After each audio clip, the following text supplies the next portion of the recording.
So మనం 3 BHK దగ్గరకు వస్తే, అంటే ఒక మిడిల్ క్లాస్ ఫ్యామిలీలో ఒక ఫాదర్ మదర్ ఎలాంటి రోల్ ప్లే చేయాలి అనేది నాకైతే ఒకలాగా అర్థమైంది. అంటే ఫర్ ఇన్స్టాన్స్ ఇప్పుడు ఇంత కష్టపడుతున్నారు, ఇంత కష్టపడి ఆస్తులు అమ్మేసి నిన్ను చదివిస్తున్నారు అనే ఒక ప్రెషర్ని వాళ్ళ మీద పెట్టడం అనేది ఎంతవరకు కరెక్ట్ అనేది. అదే మెయిన్ అండి. ఇప్పుడు మీరు సినిమా 3 BHK అనే సినిమా కాదు, ఏ సినిమా అయినా మీరు ఒక ఫ్యామిలీని చూస్తారు. నేను నా వే ఆఫ్ సీయింగ్ ఫిల్మ్స్ మీకు చెప్తాను ప్లీజ్. నేను ఆడియన్స్గా చిన్నప్పటి నుంచి సినిమా చూస్తున్నప్పుడు సినిమాలో ఫస్ట్ 5 minutes తర్వాత నేను ఇది నిజం అని నమ్మేస్తాను. అది వే ఐ సీ ఫిల్మ్స్. అందుకే those kind of film makers నాకు చాలా ఇష్టం. సో 5 minutesలో ఇది నిజంగా ఎవరికో జరిగింది, అది మనం సినిమా అలా చూస్తున్నాం. అందులో మధ్యలో ఎంటర్టైన్మెంట్ కోసం పాటలు, డాన్సు, ఫైటు, కామెడీ, కానీ మెయిన్ జరిగిన విషయం నిజంగా ఎవరికో జరిగిన విషయం మనకు చూపిస్తున్నారు. అలాగే నేను చిన్నప్పటి నుంచి సినిమాలు చూసి నాకు అలవాటు. సో ఇప్పుడు నేను 3 BHK కథ చదువుతున్నప్పుడు నాకు ఇది జరిగిన కథగా నేను దాన్ని చూశాను. సో వీళ్ళు పేపర్ మీద పెన్ను పెట్టి ఈ క్యారెక్టర్స్ని క్రియేట్ చేశారు. అలా నాకు అనిపిస్తే వీళ్ళు ఇలా ఉండొచ్చుగా, వీళ్ళు ఇలా ఉండాలి, అయితే మన అందరూ వీళ్ళని చూసి ఇలా ఉండాలి కదా అన్నట్టు విషయాలన్నీ నాకు ఆలోచనలు వస్తాయి. నాకు జనరల్గా ఇలాంటి ఆలోచనలు రావు. నాకు as an actor, as a person who's reading the script, ఈ సినిమా ఈ కథ మీద బేస్ ఉంది, ఆ కథ నిజంగా జరిగింది and I should execute that. So నాకు నేను ఎందుకు ఇంత డీటెయిల్గా చెప్తున్నానంటే, ఒక ఫ్యామిలీ మీద ఇలాంటి ప్రెషర్ రావటం ఇజ్ ఇట్ కరెక్ట్ అనే ఒక క్వశ్చన్ అడిగారు కదా. In life we don't get to decide what is correct, what is not. Pressure వచ్చేటప్పుడు ప్రెషర్. అండ్ మన ఫ్యామిలీస్లో జనరల్గా ఏం జరుగుతుందో అదే శ్రీ గణేష్ చూపించాడు. That is the feeling I got from it. So ఈ ప్రెషర్, అన్ని ఆస్తులు అమ్మేసి పిల్లల్ని చదివించడం, ఒక పేరెంట్ పాయింట్ ఆఫ్ వ్యూలో నాకెవరు చేయట్లేదు, నా కొడుకు కదా ఉండాలి, నా కూతురు కదా ఉండాలని వాళ్ళు మిస్ చేసిన విషయాలు వాళ్ళు చిల్డ్రన్ మిస్ అవ్వకూడదని చేసేది బాధ్యత.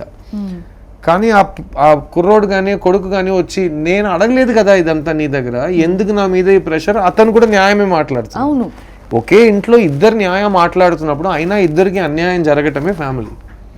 ఎందుకంటే మనం కాంప్రమైజ్ అవుతాం, సాక్రిఫైస్ చేస్తాం, సైలెంట్గా ఉండిపోతాం, కొన్నిసార్లు కోప్పడి ఇల్లు వదిలేసి వెళ్ళిపోతాం. ఇవన్నీ ఫ్యామిలీలో జరిగే విషయాలు. కానీ ఇద్దరు పాయింట్ ఆఫ్ వ్యూ న్యాయమైన point of view. There is no villain. So change రావాల్సిన అవసరం ఉందా? ఒక ఇన్సిడెంట్ జరిగిన తర్వాత హీరో విలన్ ఎవరో మనం డిసైడ్ చేస్తాం కదా రియల్ లైఫ్ లో. ఎవరు కష్టపెట్టారు, ఎవరు కష్టపడ్డారు అనేది అది జరిగిన తర్వాత మనం చెప్తున్నాం. వైల్ ఇట్స్ హ్యాపెనింగ్, అది ఫ్యామిలీ ఎమోషన్ అది. So it is education is very important. ఆ ఎడ్యుకేషన్ కోసం ఇప్పుడు మేనేజ్మెంట్ సీట్ అంటారు, ఇది అంటారు, అదంటారు. Every common man has to face all this. అదంతా is corruption at a very base level కదా. So it is common, middle క్లాస్లో అందరూ ఫేస్ చేయాల్సిన విషయమే అది. కానీ అది మేము కరప్షన్, సొసైటల్ ప్రాబ్లం ఆ పాయింట్ ఆఫ్ వ్యూలో శ్రీ వెళ్ళట్లేదు. మొత్తం 4 గోడలు, అక్కడ ఉన్న ఫ్యామిలీ వాళ్ళేం తప్పులు చేస్తున్నారు, వాళ్ళేం ప్రయత్నిస్తున్నారు, వాళ్ళకేం రిజల్ట్ వస్తుంది, వాళ్ళు ఒక తప్పు చేస్తే మళ్ళీ ఆ సిచ్యువేషన్ వచ్చేటప్పుడు మళ్ళీ అదే తప్పు చేశారా, అవన్నీ నాకు ఒక స్క్రిప్ట్లో. ఎందుకంటే ఈ సినిమా 25 years ట్రావెల్ అవుతుంది. సో నిజంగానే ఒక ఫ్యామిలీ లైఫ్ని చూస్తున్నట్టు అనిపించింది నాకు. So I don't think he's recommending ఇలా ఉండాలి, ఇలా ఉండకూడదు. అతనే అంటున్నాడే వీళ్ళు ఇలా ఉన్నారు, ఇలా ఉంటే ఇలా జరుగుతుంది, ఇలా జరుగుతున్నప్పుడు ఇతను ఇలా చేశాడు, ఇలా చేయటం వల్ల ఇతనికి ఈ రిజల్ట్ వచ్చింది, ఓటమి కానీ గెలుపు కానీ. మళ్ళీ 5 years తర్వాత, మళ్ళీ 10 years తర్వాత, మళ్ళీ 15 years తర్వాత దానికి మధ్యలో ఒక కళ, సొంత ఇల్లు దానికి మధ్యలో ఒక కళ, సొంత ఇల్లు ఉండాలని. ఇదే cinema. It's very very simple. It's like ఒక నావెల్ని చదువుతున్నట్టు ఒక స్టోరీ.